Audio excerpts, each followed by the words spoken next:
هنأ الرئيس عدلي منصور النادي الأهلي بمناسبة فوزه ببطولة دوري أبطال إفريقيا لكرة القدم، مثنيا على الروح العالية والأداء المتميز للفريق.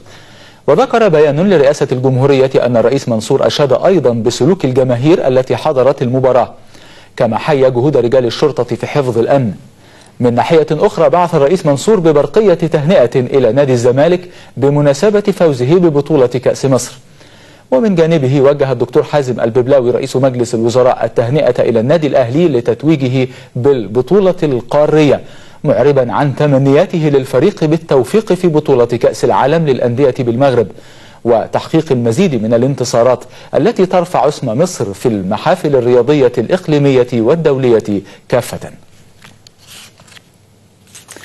وكان المارد الأحمر قد توج بلقب البطولة للمرة الثانية على التوالي والثامنة في تاريخه، إثر تغلبه على أورلاندو بايرتس بطل جنوب إفريقيا بهدفين دون رد، وذلك في إياب المباراة النهائية للبطولة التي أقيمت بحضور الجماهير بعد غياب طويل عن الملاعب.